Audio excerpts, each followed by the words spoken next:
when you break down this game and you're going to pick the team you're going to pick to win this game, you got to ask yourself this question. Who do you trust more, Missouri's offense or Georgia's defense? I wouldn't be shocked if this Missouri team goes in Athens, Georgia, and scores 40 points. I wouldn't be shocked.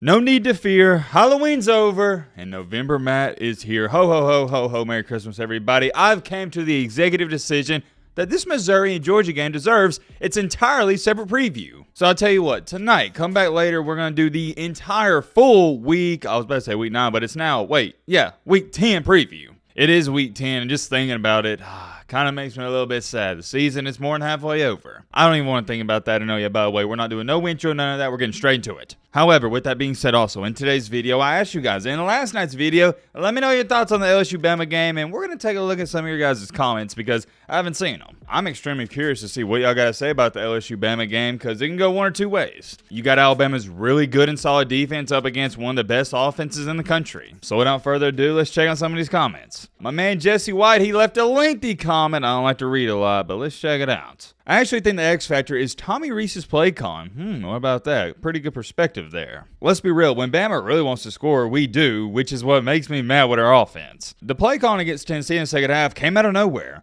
I was like, where do these plays come from? I have a really good feeling that Bama's offense plays great in the first quarter because we can't afford to go down by 2 to 3 touchdowns and play catch up against the offense that LSU has. Keep up the great content, man. Thank you for those kind of words. And yeah, I think you hit the nail on the head. And I'm going to go back to this. That is a very insightful perspective because I haven't even talked about that all year long, the play con. It has been really weird for Alabama this year because sometimes it's like, man, we got a top 20 offense in the country. And other times it's like, man, we got one of the worst offenses in the country. But here would be my question to you, and we're going to get a move on here. Is it the play calling or is it how the players execute the play calls? Think about it. A wise man once told me, at the very end of the day, when it's all said and done, it doesn't matter what the play call is. It's all up to the players, how they execute it. Just something for your train of thought, but let's get a move on here. Jonathan Daniel said, thanks for entertaining, Matt. Good channel and humble community. Been watching since 2022. I appreciate that. Good stuff to watch after 10th grade school. Love the videos. Keep it up. Much love from, I believe it's Hueytown, that's how you say it, Alabama. Shout out to the entire state of Alabama. Y'all know that's where I'm from, where I grew up, and where I currently reside. Love it here, I love it. And if I am saying that wrong, I believe it's Hueytown, that's how you say it, or Hueytown, something like that. I have heard of it, but the pronunciation of it's always gave me fits. We'll read off 2 more, and then we're going to get a move on to this Georgia-Missouri game. Seeing how Bama held Ole Miss to 10 at home, and the very next week, LSU allowed 55 to them in their own backyard, I believe Bama has the edge. LSU is battling injuries defensively, and their defense was already questionable. Bama should be able to move, and I do believe that their defense can handle LSU, and I do as well. The FSU and Ole Miss games expose their weaknesses, I believe. I expect Bama to win, but I think it's close because LSU will prepare hard. Really good comment there, and one more from an LSU fan, a little different perspective here. LSU fan here, yes, Bama game is always huge for LSU. We are 100% focused on this game. I expect a great game. I can see Bama winning, but LSU has a formula for beating Bama. Ooh, well, interesting there. What y'all think about that?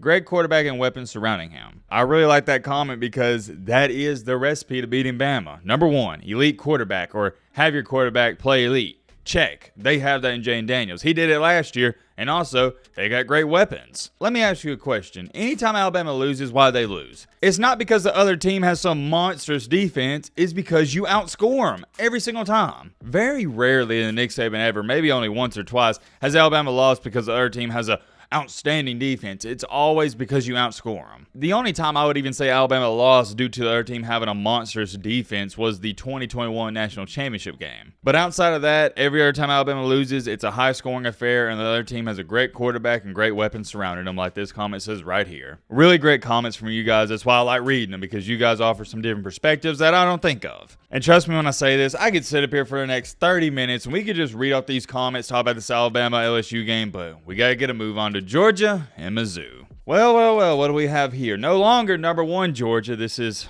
don't even get me started on this. Number 2 Georgia versus number 12 Mizzou. This is the 2:30 CBS game, but I'll be honest with you, I think it is getting overshadowed because of LSU Alabama. And I also think it's getting overshadowed for this reason, and we'll talk about this in just a second.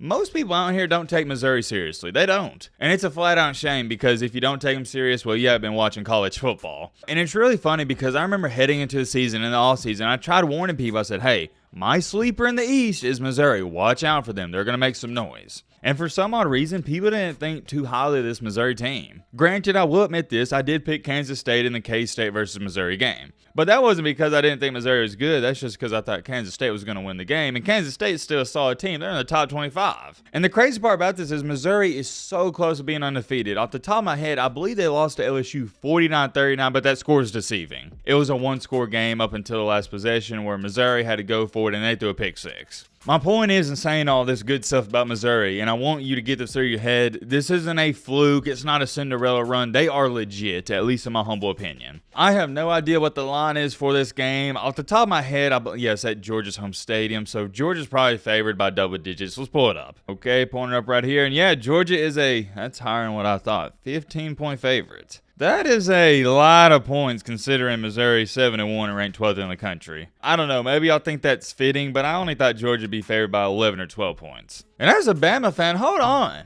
This is extremely interesting. I haven't even thought about this up until this point. You got two games going on in the SEC West and the SEC East that are more than likely going to determine who wins the SEC West and East. I'll tell you this much, as a Bama fan, now that I think about it, yeah, I definitely want Missouri to win this game. I wouldn't mind playing Missouri in the championship. I'd rather play them than Georgia, I'll tell you that right now, but different conversation for a different day. We got to take care of our own game against LSU, so let's worry about that. Now, as far as it goes for this game, I got to throw this in there. Last week, yes, I called the upset. I picked Florida to upset Georgia. I don't want to talk about it, okay? I don't want to talk about it. Terrible take, one of the worst takes I've ever had on my channel. And of course, hindsight's 20/20, but I really thought Florida was going to give them fits and troubles, and I thought Florida was going to score more points and just be somewhat competitive. I was feeling the upset. My gut was telling me to pick it, so I picked it. Realistically speaking, though, if I were to call the upset, this should have been the week 4, right? I think we can all agree. I even saw a bunch of y'all saying in the comment section, Matt, you should have waited to pick the upset for Missouri. Missouri's a way better team than Florida, and they match up better against Georgia, and I agree. Brady Cook on the year, one of the most underrated quarterbacks, not just in the SEC, but in the entire nation. Brady Cook has over 2,000 passing yards with 15 touchdowns to only 3 INTs and a total QBR of 77.4. Pretty dang good. Carson Beck has similar numbers, but we all know Carson Beck, he's really good as well. As much as I do love Brady Cook, me personally in this game, if I had to give the edge to who has the better quarterback, I would take Carson Beck. As far as it goes for running back play, I would also give that slight edge to Georgia. But if you want to say that's 1A, 1B, I'm cool with that. But here's the big X factor in this Missouri versus Georgia matchup. There is no 1A, 1B when it comes to who has the better wide receiver in this game. It's definitely Luther Burden III. I would say it was 1A, 1B before the Brock Bowers injury, but since he's not playing, oh yeah, you got to give the edge to Missouri. Luther Burden III is arguably the best wide receiver in the nation. He almost has 1,000 receiving yards right now. He is the definition of a deep ball threat, and I think the magic number in this game is 200 yards. Luther Burden III has to have 200 plus yards for Missouri, not just to win the game, but to even have a chance. And I already know what some of you are sitting there saying, Matt, 200 plus yards, that is insane against this Georgia defense. And I know, but that's what it's going to take. To beat Georgia, a team that hasn't lost in 25 straight games, you have to have an insane performance. 200 plus yards. Missouri wants to win. Keep your eyes on Burden III. He has to have 200 plus. Can't emphasize that enough. That's my magic number. As far as it goes for Brady Cook, I'm going to say his magic number is 350, bare minimum. You want to beat Georgia in Athens, Georgia? You got to throw for it minimum 350 yards. Minimum. More than likely, it's going to take 400 yards. As far as it goes for the rushing game, well, you're not going to run a lot on Georgia, but you just want to keep them off balance, so you want to have about 100 passing yards, what am I saying? 100 rushing yards. Yet again, that is the bare minimum. You'd like to get up to 150, but I don't know if that's going to happen. For me, at least, here's what fascinated me when I was breaking down this game and watching some film. Missouri can score. I think we can all agree on that. They can score points. They got a great offense. They've showed all year long they can score on anybody they've played up until this point. But, and I have a really big but. This is the biggest but out of them all. Can you score on Georgia? Sure, you can score on K-State. You can score on Memphis, Vandy, LSU, Kentucky, South Kakalaki. But none of those teams I just listed even amount to a hill of beans compared to this Georgia defense. I'm sorry, I'm not sorry. Missouri hasn't played anybody in the same realm as atmosphere as this Georgia defense. I'm going to be real with y'all. I wouldn't be shocked if this Missouri team goes in Athens, Georgia, and scores 40 points. I wouldn't be shocked. At the same time, though, I wouldn't be shocked if Georgia holds them to 7 points. I don't know what to expect. I don't. And I know I haven't really broken this down too much, but I think it's self-explanatory. Missouri's defense is not that good. They're decent at best, and Georgia's going to score on them. We know that. Georgia's got an underrated offense, man. I think this year's offense is better than last year's, but hey, I know that's a bold take. I love their rushing attack. Dejon Edwards, he's been solid, but Carson Beck, he is leading the show, and he has his offense clicking on all cylinders. And also, Ladd McConkey, man, he's due for another big game. It doesn't matter who plays tight end for Georgia. They'll just plug in their 4 or 5 star. No big deal. I don't think you need me to sit up here and talk about Georgia's offense versus Missouri's defense. We know what's going to happen. Georgia's going to score points. But going back to the X factor of a matchup, Missouri's offense versus Georgia's defense, it comes down to this. When you break down this game and you're going to pick the team you're going to pick to win this game, you got to ask yourself this question. Who do you trust more, Missouri's offense or Georgia's defense? For me, at least, when I pick these games, except for last week, just throw that one away. Let's act like it didn't happen. White Randy made that selection, by the way. MattBeGreat didn't pick Florida to beat Georgia. That was right, White Randy. If you know, you know.